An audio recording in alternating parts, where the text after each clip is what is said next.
Welcome to the Disability Adventures podcast. I'm Andrea Anderson. And I'm Chip Dodd from Team Disability.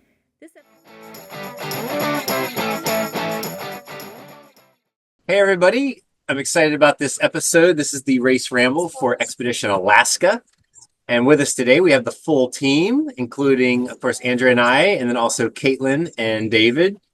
David raced with us for the first time in an expedition length race for this race. So this is going to be an exciting conversation. And then we are very excited to have Doug Silk from ARDotWatch to facilitate the conversation. He was tracking the race during the race, so he knows a lot more about what was going on than we did. We have to go back and watch the footage. So we only know from our perspective. He knows what was happening overall. So I'm looking forward to hearing his perspective. So Doug, why don't you kick us off? Well, thank you for having me on here. Obviously, we got to cover and follow you guys during Expedition Alaska. And first of all, congratulations, because that was freaking epic. I know you guys probably felt it, but like at home, it was just so cool to watch. And I knew ahead of time because I had seen the layout of the race and I knew where some decisions were going to come in, but we're going to talk about all those things.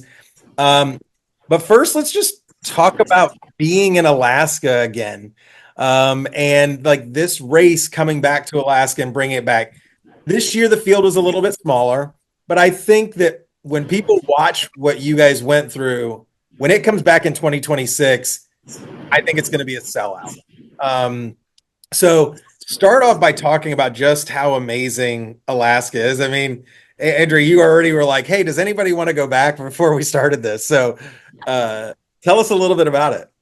Yeah, well, I loved it. You know, Chip and I had never been there before, and I have some family heritage from Alaska. So I was really excited to go. I wanted to go my whole life. And yeah, it's just amazing. Everything is just on such a large scale. It's just everything is big in Alaska, and there's so much wilderness. And you know, the temperatures were just right, and the days were super long. And you know, there's a lot of rain.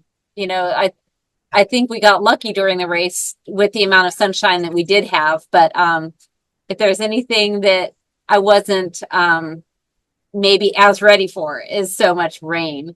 But I don't know. Caitlin went to high school in Alaska, so what? Yeah, she's probably got a lot more to say about Alaska than I do. So this is a race for you, Caitlin. This was a cool race for me. Yeah, so I went to high school in Alaska and right there in Anchorage. So, you know, I was familiar with a lot of these trails. I mean, we would have, and I ran cross country and track in high school, and we would go down to Girdwood for like training camps in the summer.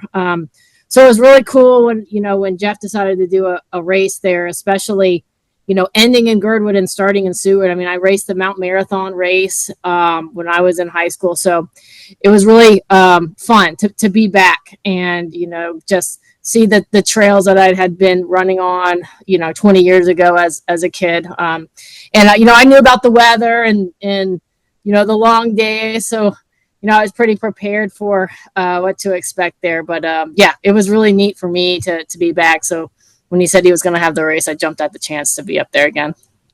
Well, you know, you're talking about like being prepared for this, right? Like you three have raced together for a long time. But David, this was your first, I mean, more than 50-hour race with them. How was it like getting ready for your first expedition race and then getting ready with these animals that are just, you knew were going to just drive the train the entire time? So how was that? Yeah, I mean, I was obviously nervous, you know, as the new person, you want to perform, you don't want to hold the team back. So definitely some nerves there. Also, it's my longest race ever. The longest I've done is a 3-day, the C to C, which, you know, is completely flat. It's very different. Alaska was amazing. Amazing. I'm definitely going back. Like it was my first time there. I loved it so much. All the mountains are super, super steep though. So it's like straight up elevation everywhere.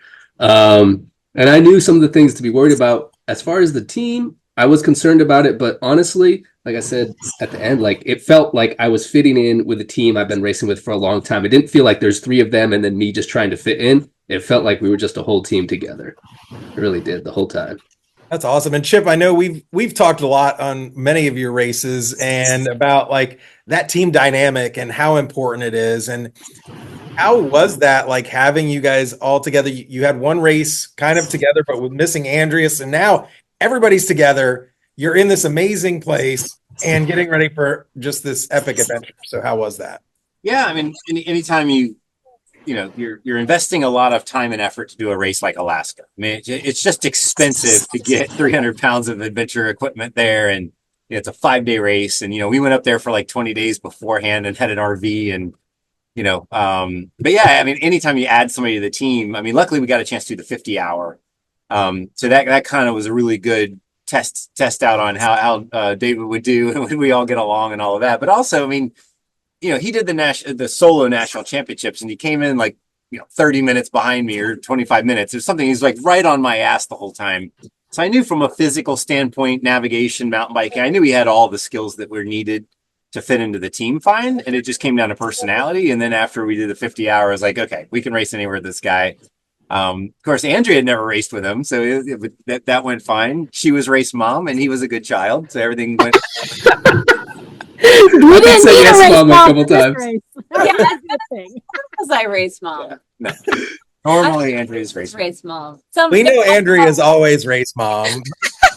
But then we also hear that Caitlin can crack the whip too. So it sounds like you boys just have to be on your best behavior.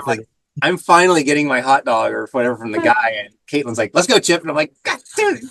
The cook was gonna okay, I'm gonna give Chip his gluten-free stuff first, and then his teammates. Yeah, the cook was totally taking Chip's side. Yeah, right.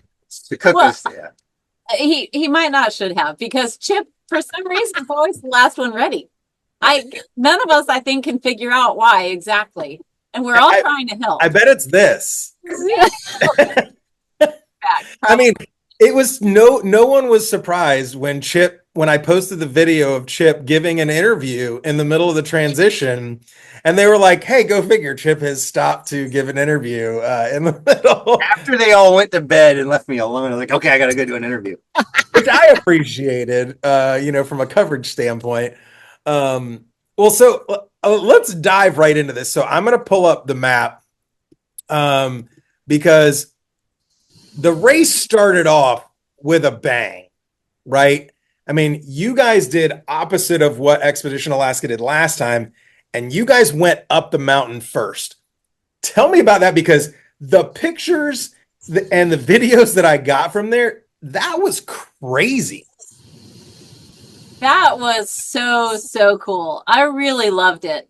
And so we started, in town, and just a few blocks later, we're in the woods going straight up. And, the views, every once in a while, you look over your shoulder and see where you actually are. And you just gain elevation so quickly that you're overlooking the town. And then we kind of came up through the clouds and through the scree and, got on top of the clouds and had a little bit more of a view. And it was really fun to be up there with the top couple of teams until I was the one that was dragging. So it didn't take long, maybe halfway up, where Chip took my pack and we got up the rest of the mountain. And coming down was so cool too. Like, you just don't get a chance to practice running down scree usually. I mean, we don't. I've probably only done that a couple of times in my life, been around scree that was like that, where you just kind of sink down with every step, and it's so fun. I didn't expect it to be as fun going down. I was thinking I would be a little afraid of that, but it wasn't that treacherous, especially knowing that if you just go with it, you're just going to slide and you're going to fall, and as long as you don't go tumbling or cartwheeling down, you're going to be fine. So I thought that was a super cool, maybe the best prologue ever. Because everyone had to go up there to get their passport. And I think that might have surprised some teams that maybe had thought that it was something they'd be able to skip. But that was a significant amount of elevation. We had done a hike a few days, maybe even a week before, that was similar in elevation profile. And it took us like 4 days to not be sore from that. So it's a little bit of a wake-up call. We're flatlanders, and we did okay, and we stayed up there with the top 3 or 4 teams, which was really fun. So I loved it. Yeah, you can't win the race on the prologue, but you could lose it there, Yeah. right? I mean, when you're going up there, if you're not ready for that elevation or you try to take the scree too fast, I mean, Randy had a picture of him just like trying to walk down and it's sliding. I'm like, my ankle was like, nope, I'm glad you're not there this year. But yeah, so I mean, so obviously, like, there was a separation of the lead teams right away. Yeah. Right. I mean, Warrior and Bones, you guys and Ranger Up were all up there pushing hard. How was that? I mean, like you said, flatlanders, right? I mean, you get a little bit of elevation here, but like now running up a 3,000-foot mountain at elevation, how was that? So I'll say Andrea took off. Like in the beginning, I was surprised. I was like, she's running like a 5K pace. I'm like, we're at the beginning of a 5-day race. I was like, oh, we're running like this? I was like, okay, we're running like this. Like, I was honestly a little bit surprised. And she pushed the pace. In fact, we passed Team Warrior going up the scree. Like, she was pushing that hard. And I was like, okay, like, we're really doing this. And then we had to dial it back a little bit because I think she got a little burned out from that push. But she was definitely the one who was pushing us in the beginning to go so quick to be up there with the top teams. I mean, could you see the teams? Because like we didn't get a lot of how close everybody was. Like because the dots, they were 10-minute increments, so like you'd see it and it'd be like look like you're right next to each other, but you could be hundreds of meters away from each other. So could you see where you were? I'd say half the way. I think we could see Bones way up. We knew that they had passed Warrior and were really hammering. Warrior was in sight most of the time, and then the Rangers actually caught us. We were ahead of them, and we knew Bones, we knew Warrior, we didn't know the Ranger guys. So that was the other thing about this prologue is you very quickly figure out who are the competitive teams. And when the Rangers caught us and passed us, it was like, okay, these guys are no joke. And we don't know who they are, but we got to keep an eye on them. But the other thing, and I don't know, can you show your screen again real quick? Because I think one thing about Alaska that I didn't know until I got there, right? When you're looking at Seward, you're basically at sea level, right? The elevation was 32 feet or something like that when we started the race, I think. And then all of a sudden you're up this mountain and it looks like you're in Colorado. Like literally because of the latitude line of Alaska, the mountains look as if they're high altitude, even though you're only 1,500 feet up. And that was really amazing. It's not like when you're in the Blue Ridge Mountains, like you're covered in trees. You're trying to find an overlook just so you can see anything. In Alaska, then you go up 1,000 feet and all of a sudden you have 360 visibility. And that made this race spectacularly beautiful on any time we got above the tree line. It was just amazing. And you didn't have to be at 14,000 feet to see it. Yeah. And so, Kayla, when you saw the Rangers going by you guys, were you like, well, look, they're Ranger tough, but can they bike? Because, I mean, you guys are experienced in this. Like, that's what I'm thinking when I'm watching them. I'm like, I mean, look, they're tough, right? What were you thinking when you were watching these teams? Yeah, I mean, we knew it was early on in the race, right? It's like you're 2 hours into a 5-day race. So, a lot can happen. So I wasn't, I thought they were doing really well. But I knew like in the next 5 days, it's really going to come down to nav and sleep strategy. And so many more factors. Right. So I was perfectly fine with, kind of dialing it back a little bit, making sure we were safe going down. I didn't want anyone to fall and be out of the race or hurt right then and there, So I was happy like how we pushed and then how we finished that small segment, and then we jumped on the bikes. We were moving pretty good. Had you ever done that climb up there before? Yeah, I did the race. So that's a huge race. Like you ask anyone from Anchorage about that race, they all know it. I mean, it's 4th of July, Mount Marathon race. That city, I think it grows like 10 times during that weekend. So it's a huge, huge deal. And I did the junior version of the race where you go like 2/3, I think, up the mountain. So you don't go all the way to the top. So I was definitely familiar with the the rate of ascent there and then the scree on the way down, but I hadn't done it in like 20 years. So it was fun to do it again, right? And 20 Yeah. years on your body is very different when you're coming. Yeah, it felt a lot different, I would say, but it was cool to do it again. So you guys get down the prologue in third place, like third, fourth, like right there. Fourth, Rangers was just ahead of us. Just ahead of you. Okay. We passed them very shortly after we got on the bikes, though.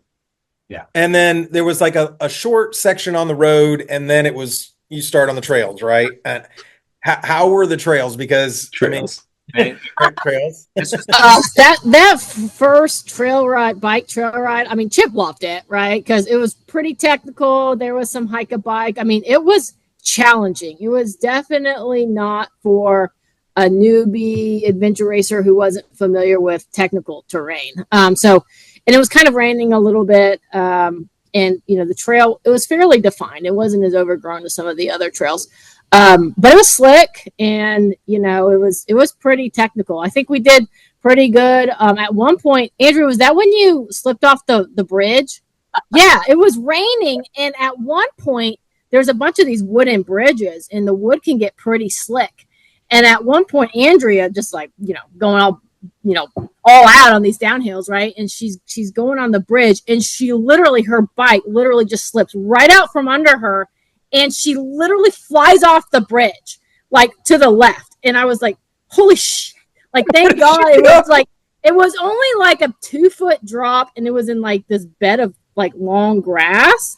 But thank God, because some of the bridges were like more like a 5-6 drop into this rocky stream, I mean, so it was like, holy crap. So I was pretty cautious on the downhills. I went back a little bit after that. Yeah, I mean, but it was that first bike was definitely a technical challenge, which you typically don't see in some of these expedition length ARs.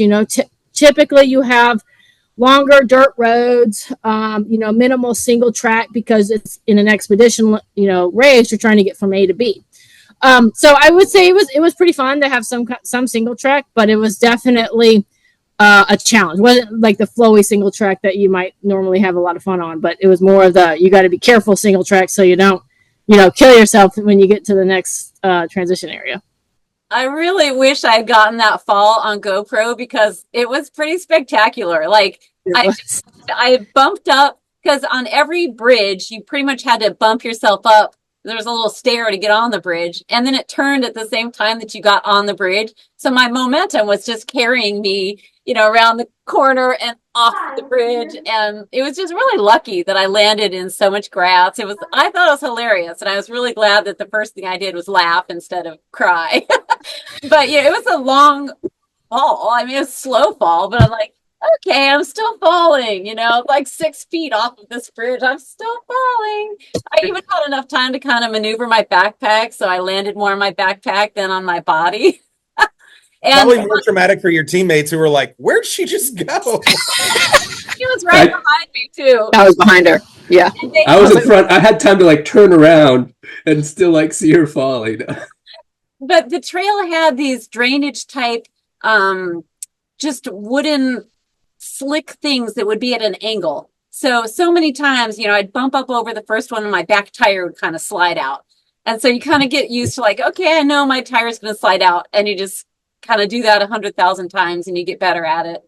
And it was still fun. It was in the woods and a lot of single track. Already I was thinking this race had a lot of single track, which is awesome. And that was part of our strategy. I mean, we knew that Bones and Warrior were faster teams than we were. So the idea is trying to beat them is unless they screw up big time. But the idea was just let them go. But let's put as much distance as we can between everybody else, because we knew some of the teams, but we also didn't know some of the teams. But I love the fact that there was that big mountain biking, because I knew basically this team is skilled mountain bikers. And if we could hammer on that section, we could really put a lot of distance between us and everybody else. And, we passed the, what was there? The Ranger guys, and we never saw them again till the T8. And we were already putting our boats in when they got in. So we pretty much were like, okay, they're strong. They got up that hill really fast, but once they're on the mountain bikes, they couldn't catch us. And so I was like, okay.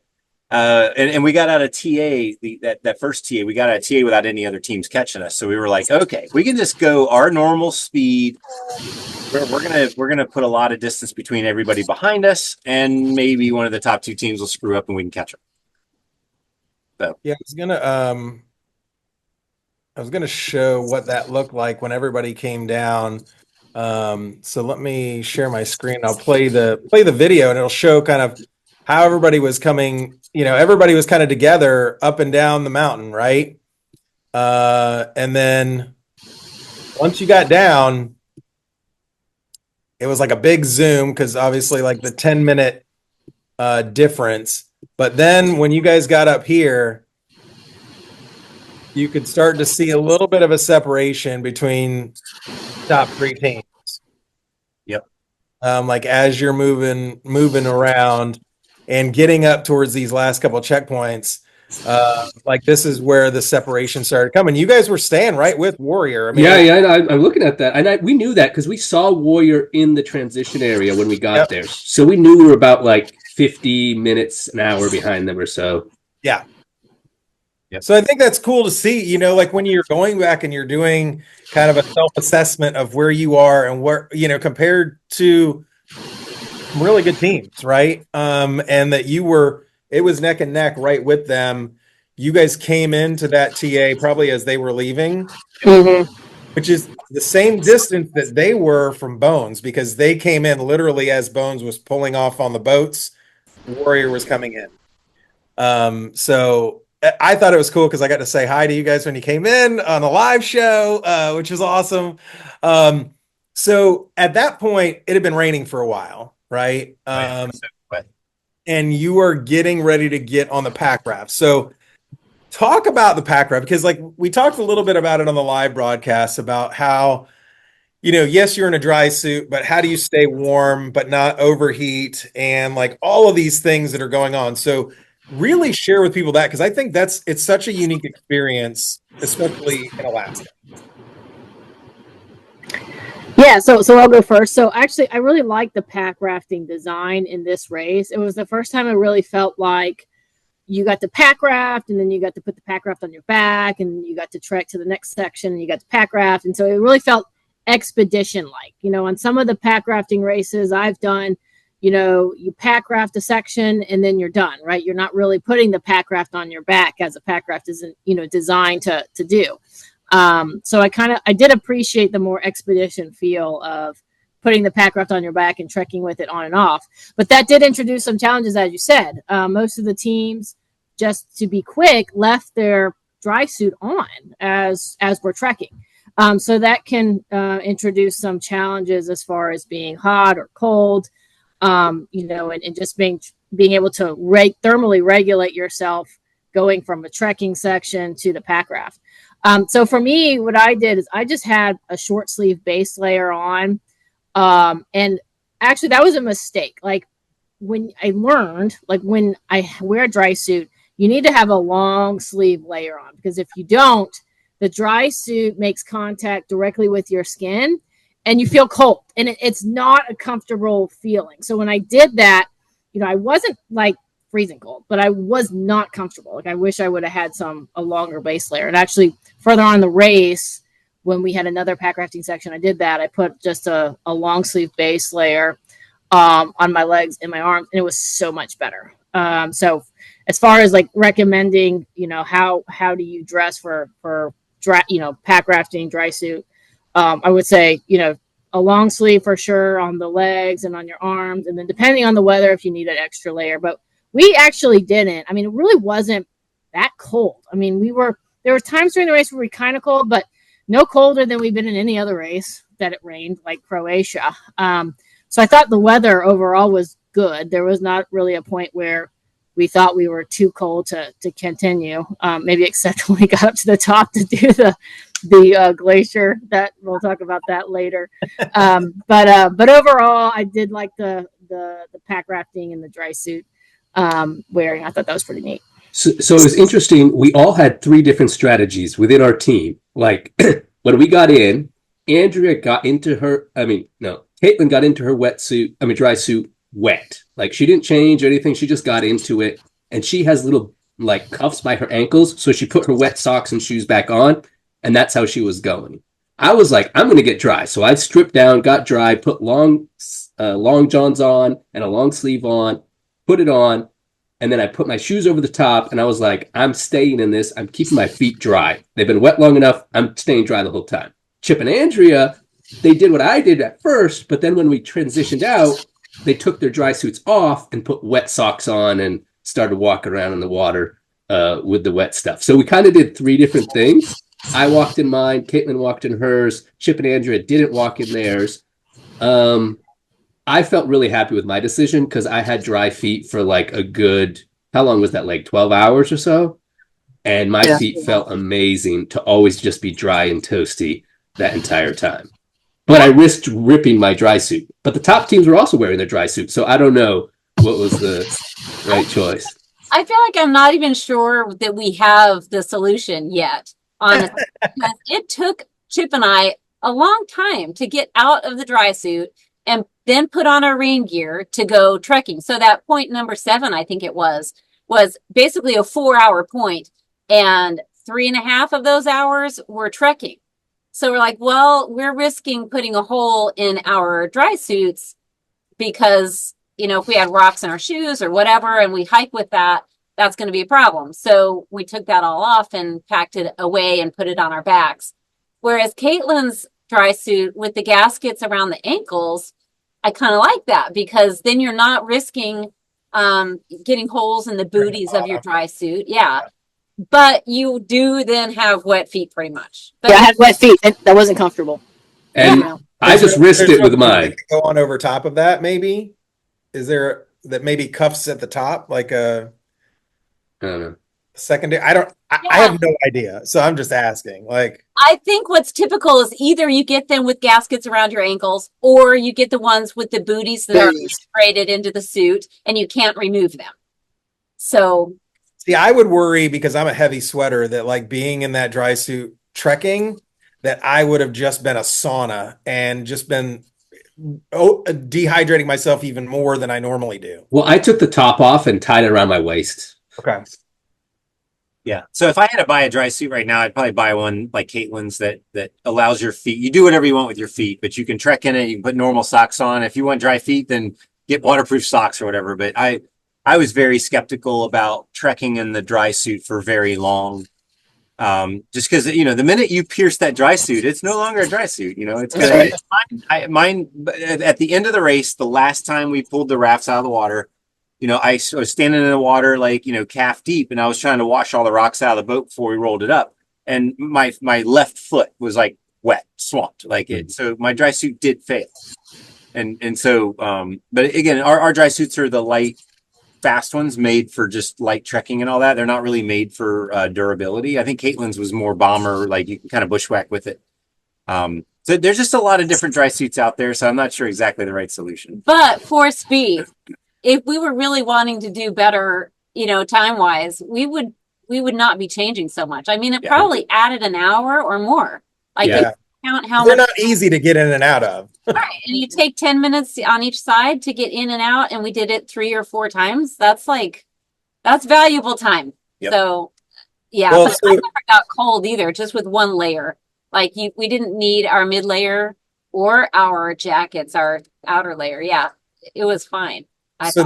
This trekking and pack raft section brought in the first kind of decision making of the race, realistically, for teams. So, kind of talk us through how you did this. So, I'll play it through here. Obviously, the first paddle was pretty straightforward. It was get to the checkpoint, and then you had to trek up and over to a lake. Did you guys you guys had some people in wetsuit or your dry suits then? Did you just have them paddle out and get the checkpoint? Well, yeah, this is kind of part of the crux of the race. David probably should talk through this part right there. You notice we are way off the beaten path of where we were supposed to be. Yes. Or where they thought we would be. Yes. So I started navving this section. And we got the first point, no problem. You come a little bit back and you go back on the trail. If you rewind it just a little bit, you'll see. Sorry, it's hard to. Yeah. Anyways, so there were on our map, there were 2 roads that intersected the trail. For some reason, as I was looking at it, I forgot about the first road. And I thought we came to an intersection and we're at the second road, which I saw had a little connection to the beach, basically, like a put-in that wasn't X'd out on the map. And I was like, if we take this road, we'll just walk 200 meters and we'll be at the water.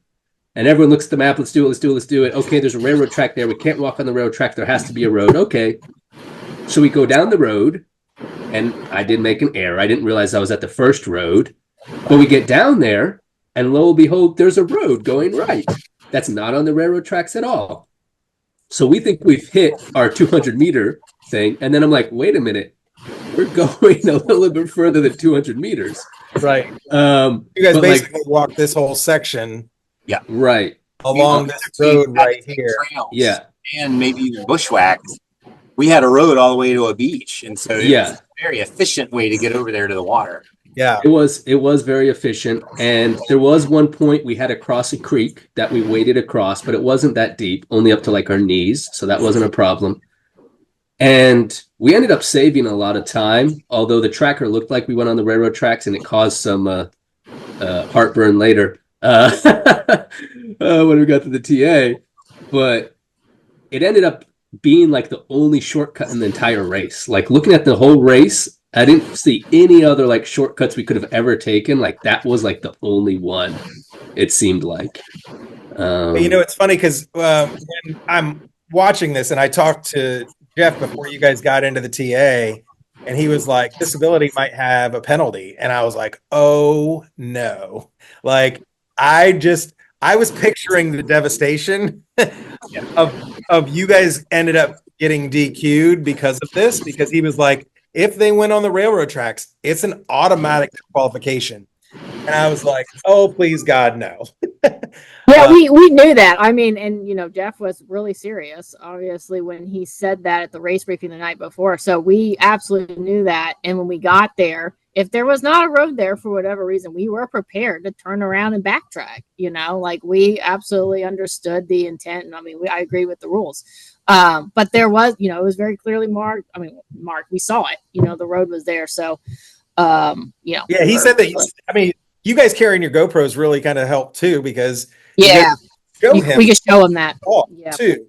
And when you're a race director, like, look, there's some gray, there's some black, and there's some white, but like that was a gray area that if you wouldn't have had that proof, you're possibly looking at a DQ on night 1 of the race. Yeah. Which I feel so bad for Ranger Up because they went through the same thing. And just the resilience that those guys had to just say, you know what, we're not here for a position. We're here for this race and to keep going. But like, I know that would really be hard for you guys, when you want both, right? Like you want the experience, but you also want a place in the race. Yeah. So I think though there's a pretty big difference between what they did and what we did, in that what they did was they went on the train tracks on the northern part, for a safety reason on their part. They didn't feel comfortable going up the rapids or crossing the stream that comes in. So they weren't comfortable with that. So they knowingly went on the tracks because they didn't, I think. Yeah, because they didn't see another alternative that they felt was safe enough. Yeah. So what we did was more of a route choice. We weren't avoiding anything. We were just saying, it shows on the map that there's this little line that just might be a road. So it sounds to me like a Chip Dodd risk. And it was a risk, and we spent quite a bit of time, maybe a few minutes, sitting there debating, hey, do we take this risk? Like, is that really a road? Like, we spent some time talking about it because we knew the rules. And it would have been, we would have had to turn around, and we would have lost a lot of time if it didn't work out. Even while we're on the road, we were like, because Dave had the tracker, like, Dave, be on the absolute right side of the road. Yeah, we did. Yeah, we told him that. Even though that happened, the tracker shows us right on the tracks. Yeah. And then That's what Yeah. we got. It was Jeff and Sonia that were at the TA, and their asses were chapped. I mean, they were mad. Like They were. not only did they have to disqualify this ability, which we have a following and all of that, but then also it was like they were mad because we broke the rules, and we're like, stop! Like we didn't go on the tracks. They're like, it looks like you went on the track. We did not go. And they were like, zoom in real close. Why would we walk on the tracks when there's this beautiful road right there? Like we were on the road. Trust us. Here's the road. And, and that's kind of what me sitting here and watching it, and I'm thinking, you guys are experienced. Like I can't see you purposely going somewhere that you're not supposed to go. A, unless something's wrong, or B, you didn't. And so, so I'm glad that got ironed out. And look, it saved you guys some time. And gave you a unique route into that lake that other people didn't have. Because I think a lot of other people came down here and then had to put in and decide how they were getting over to the island. But you guys paddled straight from the beach over here, straight up. And I'll zoom out just so you can continue to watch the kind of play-by-play as teams are going. This area right in here caused a lot of people issues, and then this is probably where is this it or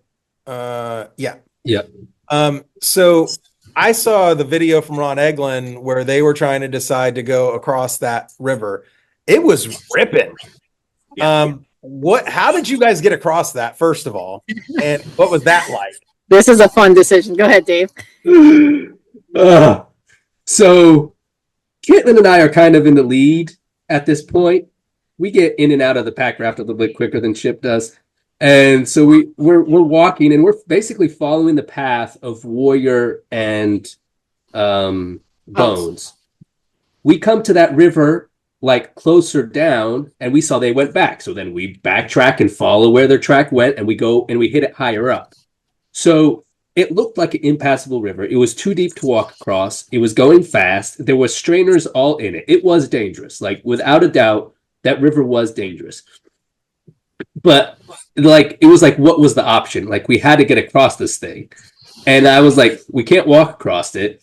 So I was sitting there with Caitlin. I was like, okay, let's go up a little bit further and then get in and ride across it in our boats and get to the other side. Because I could see where they had gotten out on the other side. It was kind of like a little eddy with a cove to get out. And Caitlin and I kind of made that decision pretty quickly because the mosquitoes there were horrible. Like, they were biting us. It was just annoying. I was like, we have to get out of here. Like, let's go. And Chip, as he should, being the leader, is like, wait a minute. We haven't considered all the risks that we're taking with this. Like, what if we get separated? What if we're in a strainer? What if happens this? What if that? And he was right. Like, there was a lot of risks that we weren't talking about and discussing. And we talked about it kind of quickly. And then, like, right before I go, he was like, do you even know how to eddy? And I was like, do I know how to eddy? So he didn't know. I actually have a lot of whitewater kayaking experience. I was actually the youngest person to kayak the Zambezi River in Zambia. And it's a class 5 rapid. I mean, it's a huge river. All the kayakers know it. I'm not that big of a kayaker now, but I have a lot of experience from my younger years. So I was paddling across. So we got in, and he was like, okay, what if we get separated? I was like, well, if we get separated, just like go a little bit further down and go into those bushes. It's not the greatest, but it'll stop you. And then we'll help get you out, right? Like, that's the backup. Like, aim for the takeout. If you miss it, the backup is those bushes downstream. So we paddle across with Caitlin really quickly and eddy beautifully. And I turned to Caitlin. I was like, do I know how to eddy? Slide in there. And then we pulled the raft out, and I got in the water. He had no idea. It obviously, like, Chip was making the right call every single step. Chip was just making sure we were all going to be safe. Because, right, exactly. Guard sale. I was like, all of our Mando equipment is now being flushed down the toilet, and we're out of this race. Yeah, and we're all Chip has this vision of us flipping over, our crap going everywhere, yard sale, down this. How do they rescue? Chip is just worst case scenario. Oh my god! And David's like, best case scenario. This is easy. I can get across. Like, I was like, I just don't care anymore. Let's just go. Like, I think I trust you. I'm probably like the first competent paddler you've had. Yeah, You I wanna did. I start mean, a you race. knew you sound like you knew what you were doing, and I wanted to get across. Like I was done, like tramping up and down the thing. I'm like, let's do it. Let's go for it. You know? Well, I do agree. Like you have some of the most experienced paddling of anyone we've ever had on our team. We just didn't know it. Yeah. You just didn't We know didn't know it. it. So I And think now that was you know. really a good call to just say, take a step back and make sure we know what we're doing. And Yeah. yeah, Like, look, it's a 5-day race. Give me 2 minutes. Let's just talk through this. It might go right, but it could go very wrong. So it sounds like you need to get a paddle shirt that says, "Do you know how to edit?" but Chip asked it the first time, and I don't think David even answered. Like I think like didn't even register. Like, why would he ask that? Like, I don't know. And then Chip asked it again. And he's like, yeah. I don't know. Well, the whole maneuver required an eddy. It required you to turn your boat around backwards and come in sideways. And if you don't know what you're doing, you're screwed. So there was like one of them. He would not have been successful if he did not know that eddying was mandatory in this. And he was like, I know how to eddy. I was like, okay, then let's do It this. just makes it for a much better story now. And definitely. And I probably didn't hear him the first time. Like the river was really loud too. It was so loud. So it was like hard to hear what people were saying. Yelling. Kind of like We were just yelling. in the It was park. like a very When I first sensory saw the video overload that Ron situation. posted, I was like, holy crap, how are teams going to get across that? And I could see why teams took so long in that area. I mean, 50, 60, Yeah. they decided not to go it, tried to go up and around and couldn't, and then ended up back there 5 hours later. Like, Oh, really? oh, yeah. It was a Here- disaster. Here's the truth. They did not scout that route. They did not know what we were going to face right there. 100% they didn't know. Yeah, it was tough. I was confident because I knew that the lead teams had. I mean, you could very clearly see what they had done. So I'm like, the lead teams did this. If Warrior could do this, I was like, we could do it. Like that was kind of my feeling. And actually, it was pretty simple to get across. I mean, neither of our teams had any issues whatsoever paddling across. Well, and then, so I want to go back to this because, like, right after this is where pretty much the first decision making had to be done on what teams were going to do and how they were going to go and get these points. And here, you guys decided to go for this checkpoint and CP7, which it's one of those checkpoints to me that is, for lack of a better term, a fuck you checkpoint. That is way off the path. That is listen, we're going to kick your ass for that one and you're going to earn it. But at that point, like, we didn't know what was going on with Ranger Up. We saw them fly by it. And at that point, we were like, hey, this ability is still, they're third place solo now. And nobody else ended up going for it. You guys were the last team that went for CP7. Yeah. How was that decision? Yeah. Well, of course the goal was to clear until we couldn't clear. Because we didn't know. Sometimes these races are clearable and sometimes they're not. And so we were just going to keep pushing until we couldn't. We knew that was a fool's point, but on the other hand, we knew a lot of teams might skip it. And I think very quickly we got to the TA and somehow heard that most teams were skipping that point. And it really changed our race because, and I can't remember exactly when it happened, but we knew Warrior and Bones were way ahead and we knew everybody else had skipped points behind us. So we had third place in the bag as long as we don't get hurt and just keep cruising. So it was like the most relaxed race we've ever had because we don't have to fight for our placement. Like we have third, and third is all we needed. Like if we beat Bones, like it's like, my God, the hell froze over and all this. And so it's like one of them. I was very comfortable after I found out people were skipping. We're like, this is awesome. But at that point, we were still ahead of our projections for how long it would take us to get things. So we couldn't really skip it. Like, but at the end of that leg, isn't that when we started to decide whether we were going to skip the next bike loop or not? So yeah, I think you guys got to. That was later. Oh, okay. Not much later. So we had the trek after. Remember, we got the second paddle had a rapid, and that's where I did my interview with you. Yep. Right. So right. You guys make it up here. We still had another trek, and we still had another pack raft trek before the bike leg that we cut. Yeah. So yeah, correct. we had quite a bit of time more. And And we were able to mathematically look at it saying, if we don't cut this, we're not going to make the glacier. That's later on. Yeah, that's later on. But like, but 0.7 was way too early in the race to start cutting. Like we knew we weren't that far behind Warrior. And in fact, we passed them on that little trek to 7. They were Bones and Warrior, we saw them. Yeah, so it was. I mean, we didn't even consider skipping it because it was way too early in the race at that point to do so. It was a very difficult point, though. But it was time consuming. Yeah, it was time consuming. This checkpoint here that you guys are coming around to around Crescent Lake, there was a little confusion from a lot of the teams here. It was checkpoint 10, and if you look at the map looks like, and it looks like you guys did the same thing that most people did, which was you took the trail up to the river, then took the river down. But apparently on you guys' map, it looked like it was at the bottom of a stream. Yeah. I want to say one more thing before we talk about this point, about the last point, because we found out after the race that Bones, well, when we took that trail over, at the end of that trail, there were a few boats that were along the edge of the lake there. And there was like a canoe and then a larger thing and then I think another canoe. But we found out that Bones just luckily decided they would borrow one of those boats to go get that point. So they didn't have to reinflate their pack rafts. And we thought about it and we looked at those boats. That's fantastic. But isn't it? They didn't. I said something. Yeah, the boats themselves didn't look that viable. I didn't know they did that. Yeah, they did. They all four got. I didn't think twice about doing that. They didn't look. The big boats. They got in the big boat. No, the big boats looked shady. They're wooden, and they look like. I think Dave, you even said like those things are going to sink. There's no way. But there was a canoe sitting up there, and I think they 4 of them got in a canoe, which I thought was brilliant. I was like, damn it, why didn't we think of that? Like inflating and deflating the pack raft would have saved us at least 30 minutes.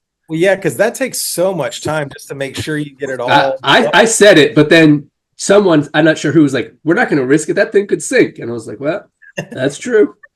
Didn't look viable. And 4 people in a canoe could capsize a lot quicker than 2 or 3 people in a canoe. Anyway, I just thought that. Or they sent 2 people. Yeah. You never know. You never know. No one knows out there. Had you guys had any sleep at this point? How was, because we talked about this on the lives, how was it only having like 4 hours of dark in a race? Because I just imagine that fuels you a little bit more. Very much. I loved it. I don't like, racing at night's kind of neat, but I mean, when you have long nights, that just adds to the sleep monsters, and I think just adds to mistakes. So I loved the limited sunlight. I thought that was awesome. Yeah. One of my favorite parts about racing in Alaska. Yeah, it's the other direction. You have to be prepared with eye masks and stuff when you do sleep, because your tent's lit up like it's 8 o'clock outside and it's sunny. So I mean, the sun literally doesn't set, I think, until like 11. So yeah, we were at a concert one time, and it's like the guy's got sunglasses on and the sun's in his eyes. It's like 10:30 at night, and it was like, whoa, this is crazy. Well, I went back and watched the Expedition Alaska that was on Amazon Prime, like before I had Rob Preston on the show, because that was just cool to have him on, and I wanted to make sure I didn't screw it up. But it was funny because they talked to Rootstock, and she was basically saying like, it took her 3 days to figure out like, oh, we've been 3 days already. Like, it just didn't feel like it. Did it feel like that? Like, I mean, you guys are pushing hard anyway, where I'm more of a napper. You guys are not nappers. When did you get your first sleep? The TA after the pack raft. It was early. So right before the Crescent Lake. Right before the Crescent Lake trek. They decided to get some sleep. I had popped the caffeine pill, and I was like, I don't know if I'm going to be able to sleep, but I'm going to try. So they got some good sleep, like an hour and 30 minutes or an hour and 45 minutes. I got maybe 20 minutes. I was a little bit behind on sleep there. I just couldn't really fall asleep. But Caitlin, I was impressed. Like, she got into that tent, and she was out like within a second. It was like a light bulb. We've heard that about Caitlin before. Caitlin's out. I like their sleep strategy in this race. And I actually had heard another team talking about this sleep strategy, but it's really the first time where we slept every night for a couple hours. And it was only at the TAs. We only slept at the TAs. And so I thought it really paid off because one, it definitely minimized how many times we stopped during the leg. And then two, if you knew you were going to get to a TA and sleep, and again, I had heard a previous team talking about this, you had motivation to push through because you knew, hey, if I just get to the TA, I'm rewarding myself with 2 to 3 hours of sleep. So I thought that made us go faster during the legs. And then we got more quality sleep when we were at the TAs because we had a tent, we were able to change into dry clothes instead of just having to, figure out something on the trail or, just get the 20-minute, sleep on the trail that wasn't very good. So I thought our sleep strategy worked out, for the best and was probably one of our better sleep strategies during an expedition.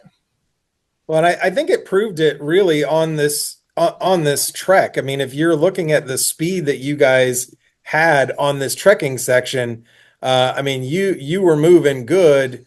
I mean, even with extra miles on your legs, you guys were making up ground on Ranger Up on the ground, trekking. Like as you see here, like you guys are closing that gap.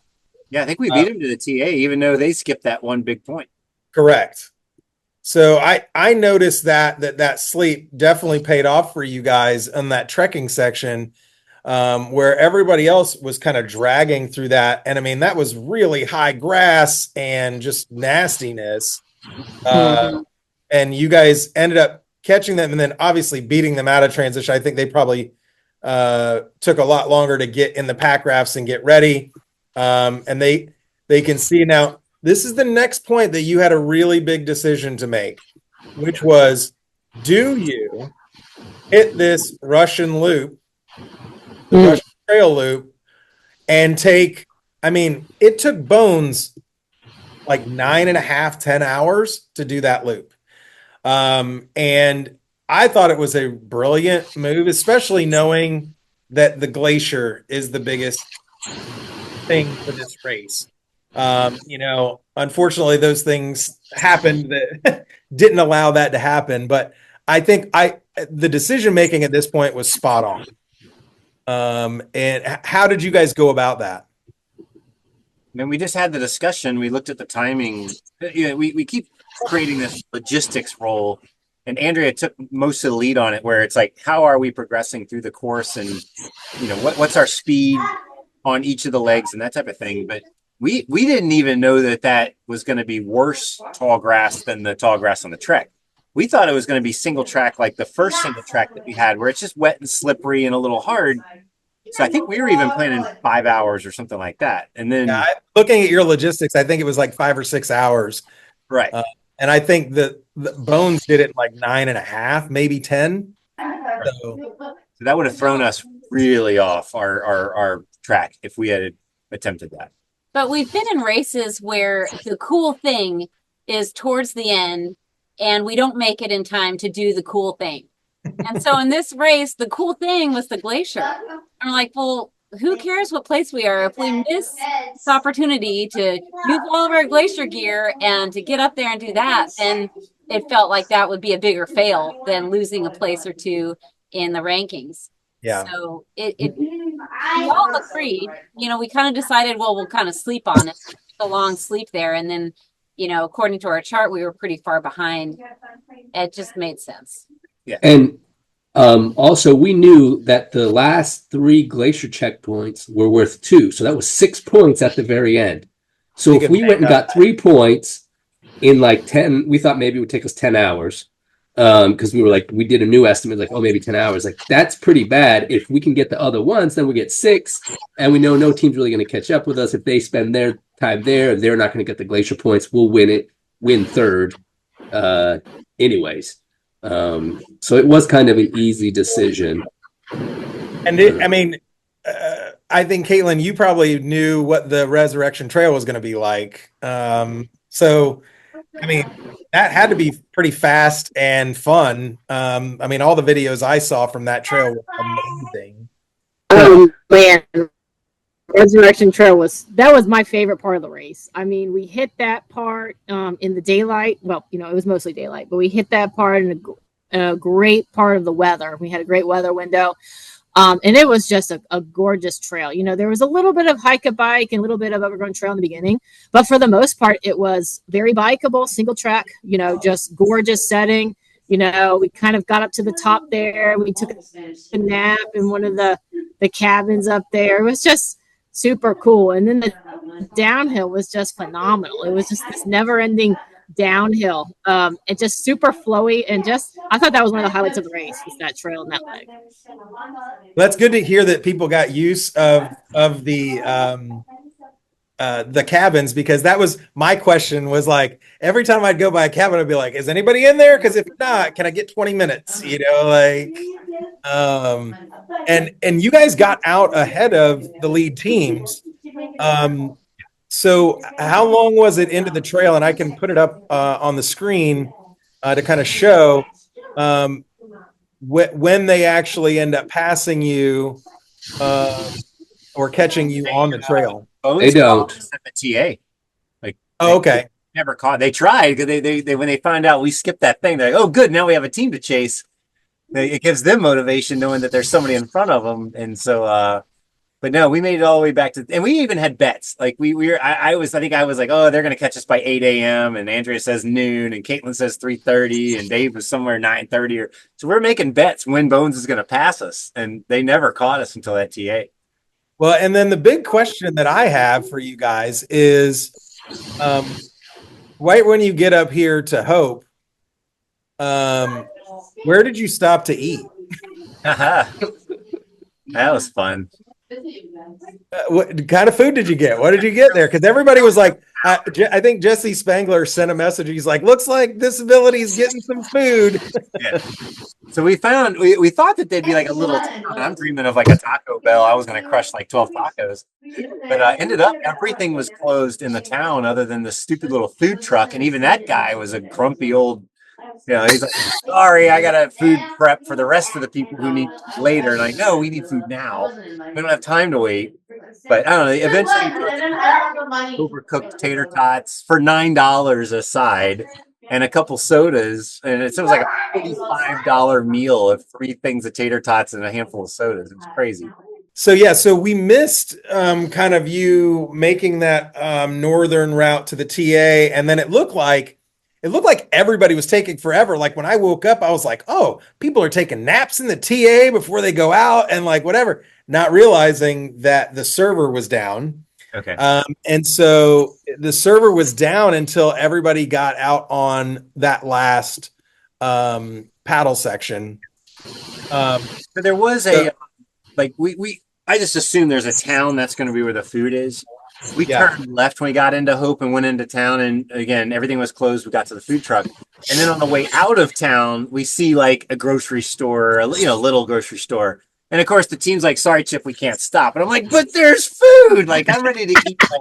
That was disappointing. We had just stopped like 45 minutes, and then 5 minutes into our bike after our 45 minutes stop, there's this wonderful market right there and general store, and we're all like hanging our tongues out as we go by it, but like I don't know, I couldn't bring myself to stop. We couldn't just stop. You look at Ron's video, they're walking around, they got all it looked wonderful, didn't it? Like, God darn it. So either way, after we got back on the bikes, we just hammered to the TA. Well, it's all downhill from there, right? There was a road section. I wouldn't say so. It started getting pretty long. And then there was one more point 21, that was a single track portion that was really worth getting. It was one of the most beautiful points and one of the most fun single track trails. And this race, I really think it's the most single track we've ever had in an expedition. Yeah. The most fun single track for so long. I mean, that one downhill from Resurrection Trail probably lasted a few hours. Wow. Just downhill. I mean, it was so fun. But the road part was starting to kind of race. Yeah. The road part wore me down till that one point. We got all energized again for the one point that was on the single track, and we kept joking and that we were back in where we belonged, back in the woods. Like anytime we were on the road or in the towns, it's like, we don't belong here. We need to get back in the woods. So we got all energized on that one last mountain bike trail point. But then it puts you back out on a road, and the Into the wind TA. Yeah. was really, really terrible. And we're going along. Sometimes there's a bike path, and sometimes they're not. And it was just getting to be a bit much for me, especially. And so it was just so windy, and we're having to cross this road that was really busy, and I just had to throw up. So I'm like throwing up, and the wind like took my food, like my throw up like kind of went horizontal, and I'm like, I don't there. I don't know why I got sick. I just felt like it was time. It was hot. It was super hot. Yeah, We were on. I don't know. It was hot. The wind was just in our faces like the whole time. Like I felt like I was really, no matter where you were in the pace line, it's like the wind was in your face. So anyway, that was my personal low. It didn't last long, particularly because we were really close to the TA, and then we got sleep there. But yeah, otherwise that leg was spectacular. I was also on the struggle bus on that leg. Like these guys are being kind. Like that was my struggle bus leg. Like they had to take weight off my pack. Like I don't know what it was. Like that time I was like, I just didn't have the energy. The engine wasn't running. Something was wrong. That was my leg. Adventure racing, right? I mean, like especially expedition, where like you go through ebbs and flows of these races, and that's where your team is there to pick you up and carry you and keep you motivated and keep you going. And it's funny because I got to see you guys again in the transition live. And Andrew, that story that you shared coming into that TA about your mom and the flowers, I don't know, it was moving to me because like here we are out there, everybody's busting your asses, you've been crushing yourselves for a couple days, and you have this ability to think about your family and your friends. And like that story with your mom was so special. And it's the thing that I try to remind friends and family as they're watching this, right? Is that we are thinking about them all the time. There might be something stupid somebody says or something you pass and you see and it brings back a memory. But it was very, it was spot on because it was so cool that you had that memory of your mom in the flower shop and like you were seeing the. And it was touching to me. So in hindsight, I thought to myself, boy, I wonder if I just sounded ridiculous. I'm talking about flowers, but the flowers in that leg, and monkshood flower is the specific flower. If you know that flower, I'd never see it out in the wild. And when I worked in my mom's flower shop, we had to order it, to get it. And if you didn't hear me, rambling on in the live feed, I worked for my mom in a flower shop, and one Mother's Day, we had sold out of all of the flowers we had, and the only flowers we could get was monkshood flowers. And so every bouquet that we sold for Mother's Day that year had monkshood in it. And then I'm going through these fields of monkshood, like as far as you could see was they're dark purple, and they were everywhere. So it was really, really cool every time I saw one. And then to see such an amazing amount of them, it was, yeah, I could bring a tear to my eye. It's really cool because like it was such a raw moment too, because you guys were probably well done with the bike at that point. You'd just been on the bike for a long time. And it was just cool that was what you thought of to say in the live video. I just thought it was cool. Dorky. So you guys get into that TA, and then you've got the Whittier and Glacier paddle. How was that? Because like the pictures that I've seen of that glacier are amazing. Tell everybody about that. Yeah, that TA also, I think that's where we also slept there.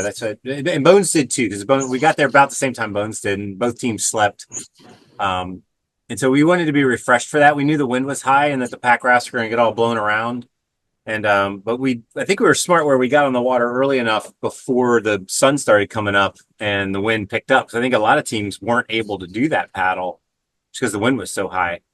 So it was a little bit puckering. It was one of them, we're going into a lake at night with glaciers. We know the water's cold. We were cold. And, but it ended up being not that bad. We really hugged the shore really, really tight to the right. And that kind of blocked the wind a little bit. So we didn't get the brunt of it. I don't know how much Greg Hunt next CP. I don't know how much of that was actually captured on the tracker because It ended up being such a not a big deal that Chip was falling asleep in his boat. No surprise. Yes. I was losing it. Yeah. Yeah. So at this point, I think all three of, I mean, like obviously Bones was up here, but did you guys know where you were in relation to Warrior? Like, did you see them? We knew that they were still at the TA when we left, so we knew that they could catch us. And we saw them at checkpoint 23. Which that We're was right where they're at right now. okay. Checkpoint 23. How was that? So how were those checkpoints, first of all? Because like we talked about it on the live about things being shittier and wittier. That was a common term from people, past participants. So we had both Jason Magnus on and Rob Preston on the show, and like both of them talked about it being shittier up there. How was it? It was great. Yeah, I thought it was great. I mean, the CP was misplaced. Whatever that was, 25 23. 23. Place. Oh, So 20. you see our squiggles. It's because they put the CP. Yeah, we were thinking. I'm more surgical, so I'm like, if the CP's on the map, the CP needs to be where it is, and so we're going in a certain pace count, certain distance, and we're going to hit it. And then in this race, we had to think, what would a lazy point setter do, and how would they very quickly get there? And it's probably not bushwhacking through Devil's Club. So either way, Yeah. we eventually It found wasn't as far upriver as we thought it was on the map. So we spent a lot of time there. And there was a couple trails that were on the map that were non-existent. And we were planning on taking the trails in. So that didn't work out. We made our way to the river, but we were upstream of the point the whole time. And so we looked for it for a while. We'd almost given up on it. We were kind of taking the river on the way back. And Dave just happened to look to his left and see it.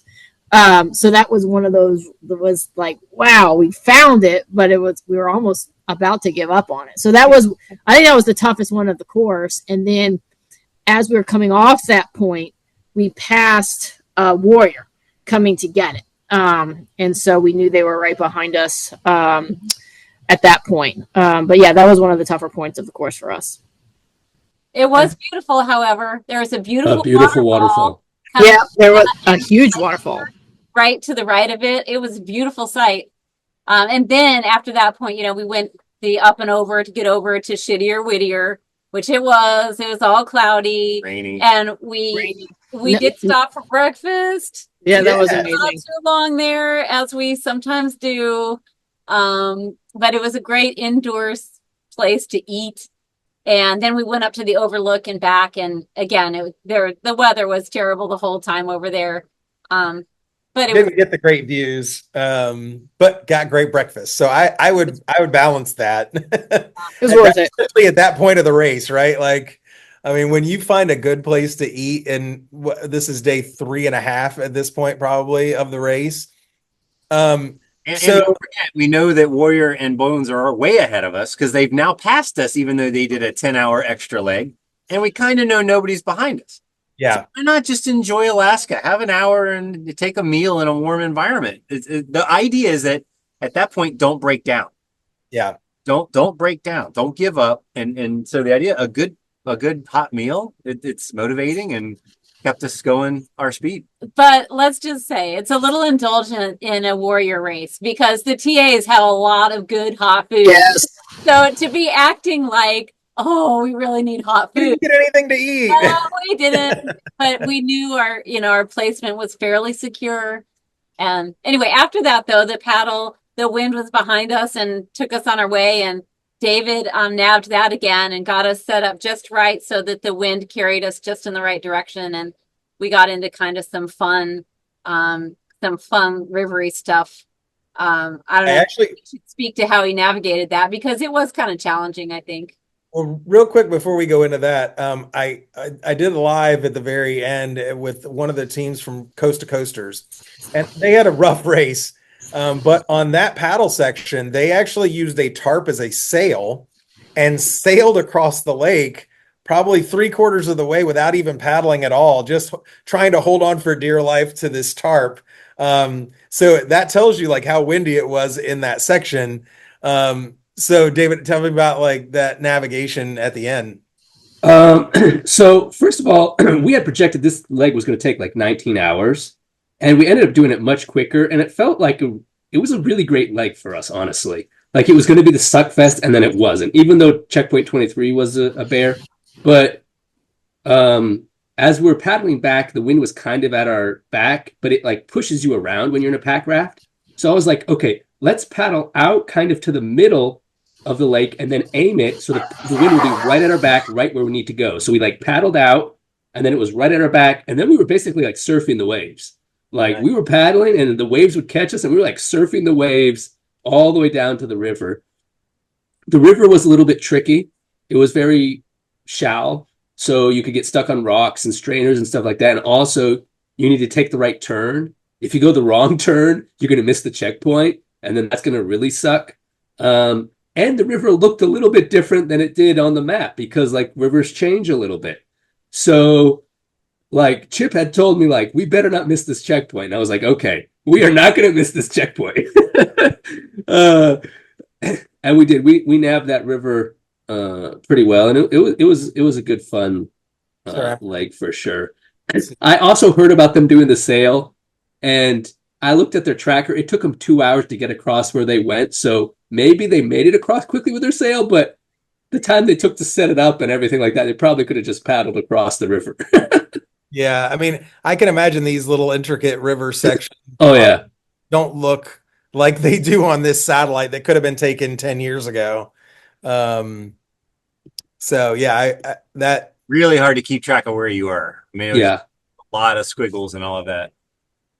Yeah, then you guys got into that. I mean, you made it back over to the resort area. Tell me about the little trickery in the relay. How did you guys decide who was going to go first of the team, and what that looked like? I think that was Caitlin's decision, and she just said, "Dave and I are going," and that was the end of it. Right? And I needed Maybe sleep. you discussed it, but Yeah, I think we knew that Chip needed to sleep, and that David and I could transition very quickly to just go. And if Chip and Andrea were to go, it might have taken them a little bit longer to transition. So I think it just, made sense to everybody that David and I went first. And so David and I got there. I was, pretty awake, and I think David was too. And we transitioned pretty quickly. And I liked this leg. I thought it was pretty neat that we had to go all the way up to the top of Alyeska and back. And, again, not an easy hike, similar to Mount Marathon. You have like 3,000 feet elevation gain there.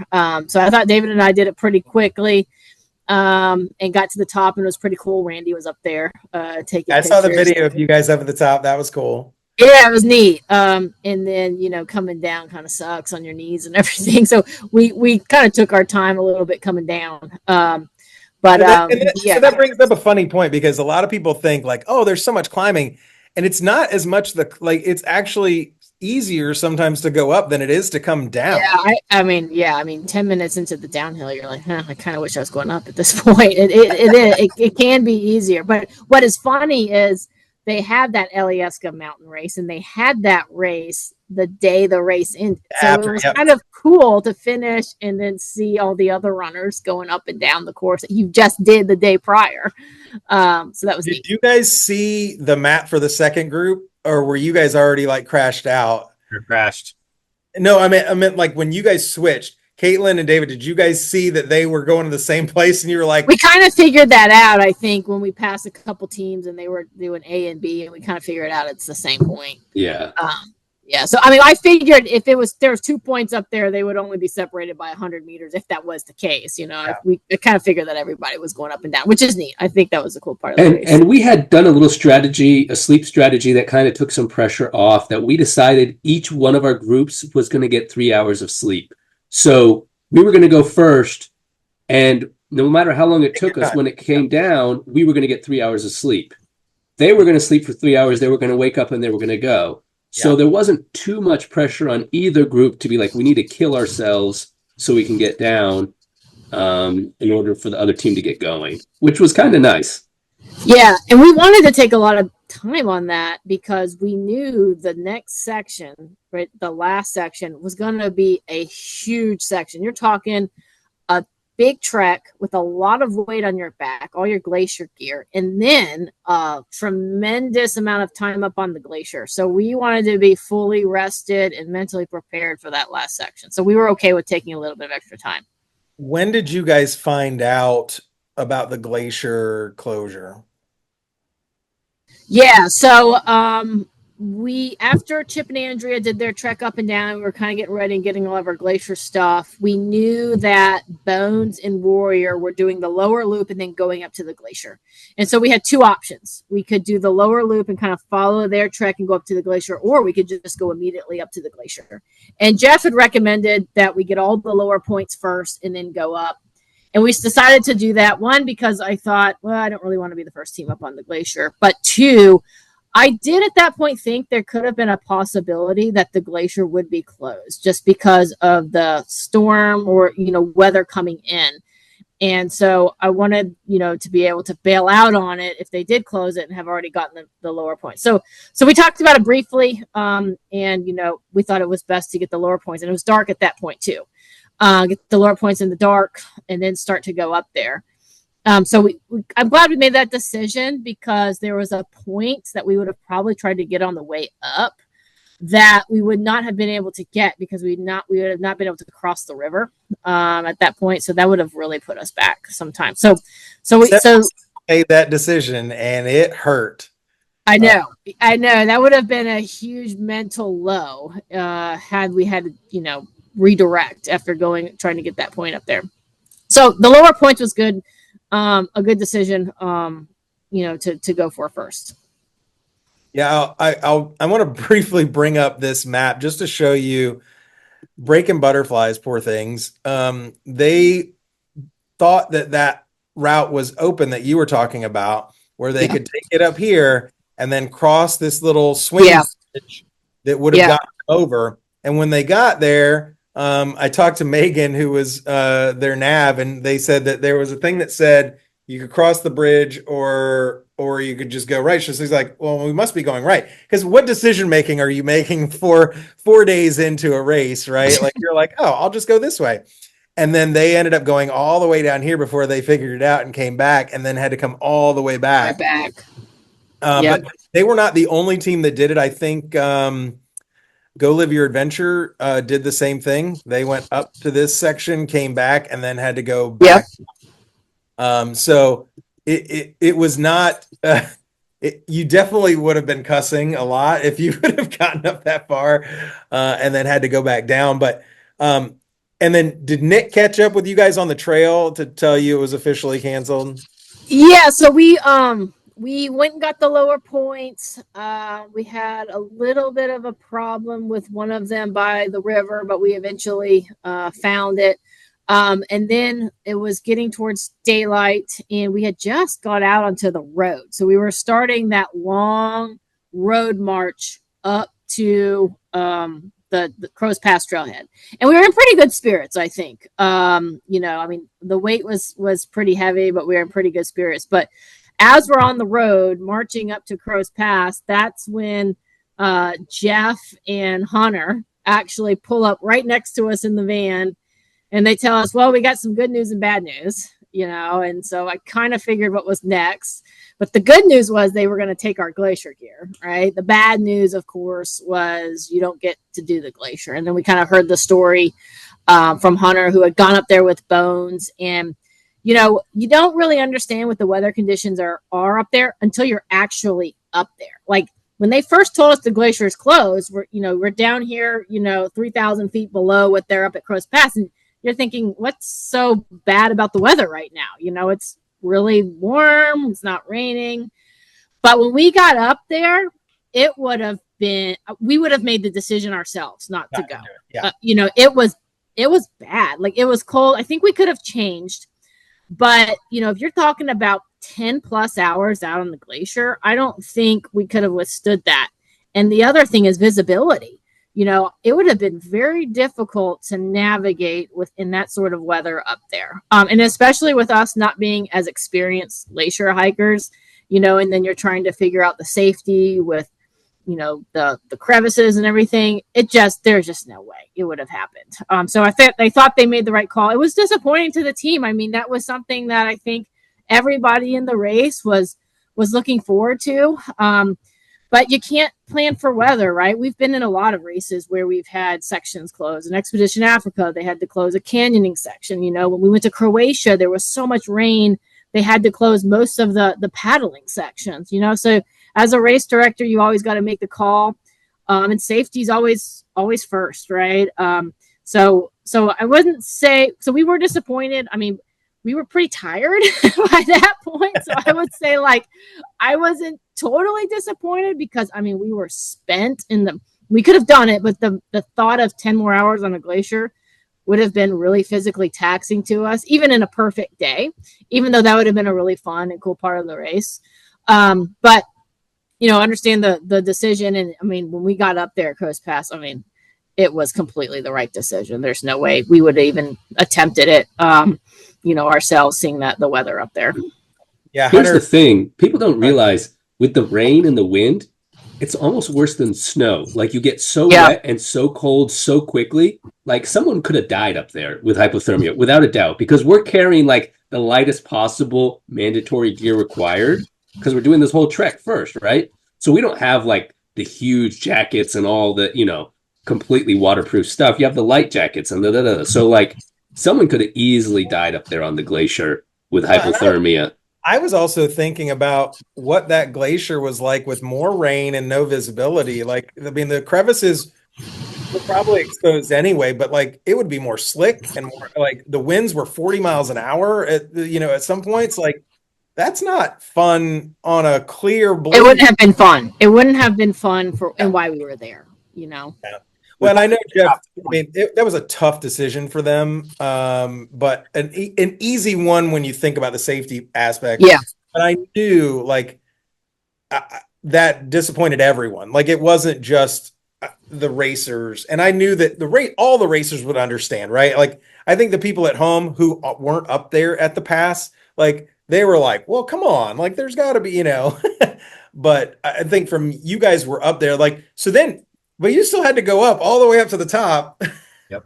And get that checkpoint. How was that? I think most teams did that too. So I think all teams were aware that the right call was made. If you didn't get up to that point at Crow's Pass, you might think the wrong call was made, but I think everyone made it up there, right? All the teams. Everyone went up there. Every team made it up there. Yeah, and it was beautiful again, but it was awful. We kind of did a little bit of a test of some of our gear that we were just kind of having fun with. We had a space blanket material tent that David had found. I think you bought it for $3 or something, but we thought, well, we might as well do that while we're up here. This is kind of fun. And it was. How did it work? What do you think, David? So with the wind, it was impossible to set up as a tent. It's basically this big tube, and you put a rope and, with your trekking poles or whatever. Up there, you could not set it up like a tent. But we all got it in like a burrito, and that was warm. That would have saved our lives. It really would have. That's awesome. So I had pictures of that. We got a video of it. All right. It's pretty funny. But you need two. It was only one did not fit 4 people comfortably, for sure. Yeah, but we put on our extra layers, and it was really cool. Well, then I'm sure coming back down the mountain on tired legs was not fun. It was way more fun than it would have been if we had all of our glacier gear. Yeah. I know Warrior and Bones carried their glacier gear the whole race and that whole time. And I think Warrior did that kind of to honor Bones. And I'm no, you want my stuff? You have it. That's great. I have nothing to prove because this stuff is so dang heavy. But it was also hard. The crampons don't work well on running shoes. So normally on one of these things, we would have had running shoes on, but we had, I had chosen boots, and I think Andrea had boots. All of us, I think all of us had boots on that would work in crampons. But when do you get to train on 40 miles in boots? Like, so all of our feet were hurting more than normal because we're in a shoe that we're not used to being in for that long. At me, like my boots had water in them a little bit from all the rain, and I hadn't waterproofed them properly or something. So like my feet were starting to get macerated, and like, so I can't imagine another 13 hours on the glacier. It would have been rough. Yeah. Next time, I think we would carry our hiking boots and wear our trekking shoes Until and you had to switch them. and just suffer the extra weight of the boots because they just weren't necessarily the solution for that, I think. I mean, I didn't get blisters or anything. It's just my feet hurt. It was just like a pain. Yep. Yeah. Well, I know Jeff talked about using the credit for the glacier to do maybe a summer training next summer because he gets it for a year. So for people that are looking at 2026, I know I would love to come out there and just do that section. I don't need to do the rest of the race. I'll just come out and cover it live next time, and then ride some of the trails if I want to. But so that's a possible opportunity for next summer to go out there and actually do the glaciers, because I think that would be just a really cool addition and thing to do. As we wrap things up, I know we've gone longer, but it's a 5-day race, so those go a little bit longer sometimes. I want you to share kind of your biggest high, your biggest low, maybe go backwards. So start with your low, go to your high, and then kind of what you're looking forward to next time. I know that's a lot, right? It's a lot. Yeah. I'll go first then. I think I already shared my low was just the end of that one bike was just like a bit much for me. And it was the wind. Like that was just enough. Too much for me. But I think my high was really just how proud I was of all of us together. Like I just felt like we were on the same page all the time. Like we just weren't in disagreement about really anything. And then the times where we kind of just soaked in the surroundings and, that cabin up at the top of Resurrection Pass, where it's just, it opened up and it was beautiful. And we just took a little bit of a minute there to relax. That was definitely a high. And looking forward to, of course, I'm looking forward to doing Alaska again. I want to get on the glaciers. It was such a beautiful, beautiful state. But also, we're going to the World Championship in Ecuador. So that's where my mind is going now. So that's me. All right. I would agree. The bike ride on after Hope, the bike ride back, I was having a real hard time staying awake. Nav was starting to get hard and the sun was baking and it was just long road. And so, yeah, that was probably one of my big lows. The high, I think the Resurrection Pass, once we got to the top and started that downhill, and it's just like everywhere you look is amazingly beautiful. We caught it exactly at the right time of day. And so that was a lot of fun. And at that point I was feeling strong. So I'm kind of running up ahead and it's like physically I'm like not having any stress and I got a chance to really look around and enjoy it. So that was a well-earned view up there. And then, yeah, looking forward to Alaska again. This is definitely a race we would do again. I'd recommend anybody doing it. It was hard. It's really a hard race. It's a lot of elevation and the weather and all that, but it definitely was worth it. And, I guess in these races, you want those spectacular views. You want to feel like you've earned it. We don't sign up for adventure racing because it's easy. We want these hard challenges, and they really tethered together an amazing course with all the pack rafting and the single track and the views and the trekking. This is a hard race to beat. So, yeah. David. So my low was, I think, going up Resurrection Pass. I fell off the trail. I just, like, at one point I gave up trying to ride. I was like, I'm just going to push. Like, I'm tired getting on and off my bike and it's all overgrown. And it was really low for me, honestly, being the one that's dragging the team down. And it lasted for a good portion of that thing. But the funny thing is, I think one of my main highs was when we got to checkpoint 21. And when we got off the road and we got on that trail, and I was like, guys, I'm going to go slow. I'm going to make it, but I'm just slow right now. And then we got to checkpoint 21. And it's this bridge over this river with an amazing view up the valley and then down towards the bay. And it's just like the most beautiful scenery with the most epic downhill afterwards that I was just flying, and Chip and I were just having a great time going down that single track. It was just so flowy.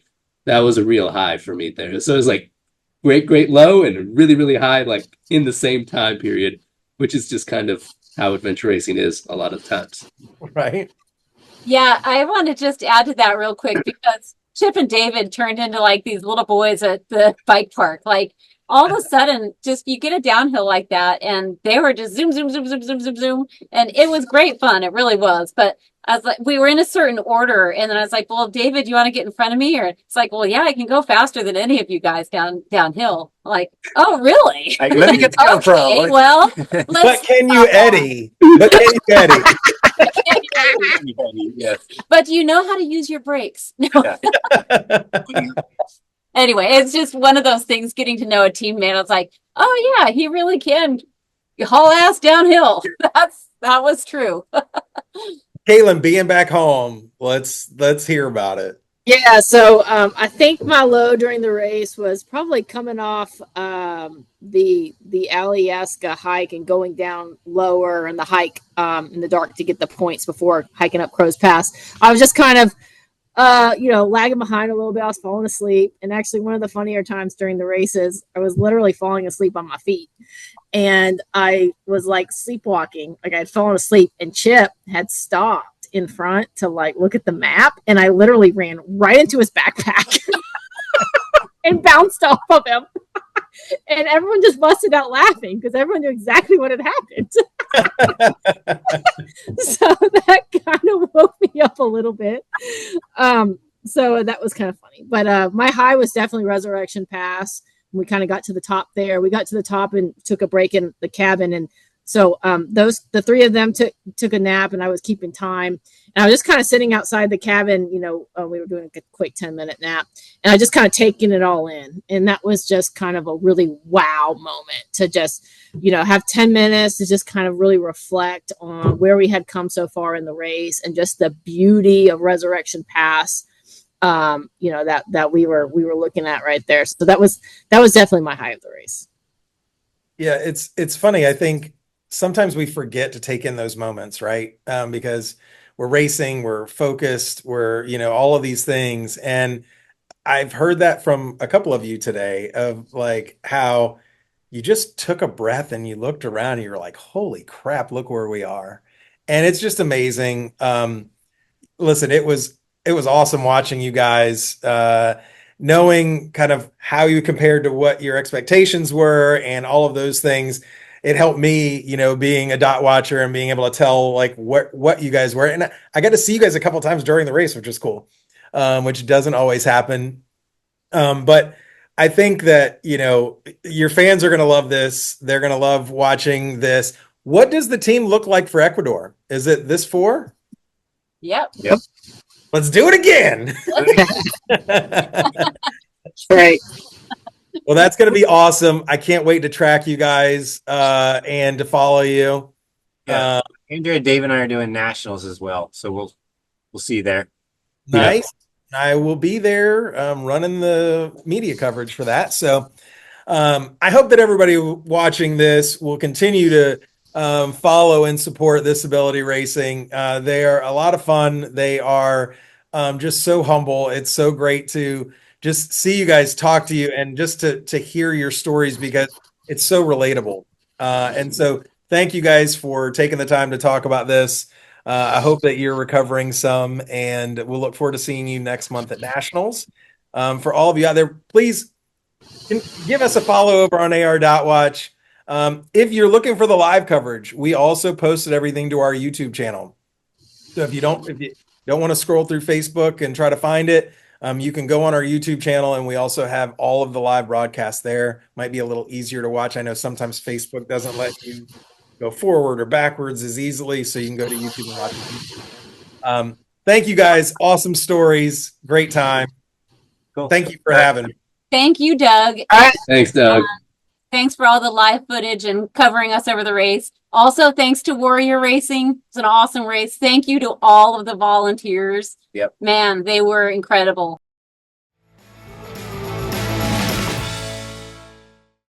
We hope you enjoyed this podcast. Please take a moment to leave a rating and a comment. If you have a question for the next mailbag segment, call 757-354-4795 and leave us a voicemail or a text with your name, city you are calling from, and your question. To find additional content, including the video versions of these discussions, you can search for Disability Racing on YouTube, Facebook, and Instagram. We hope this podcast inspired you to focus on your abilities and plan your next adventure. See you on the trail.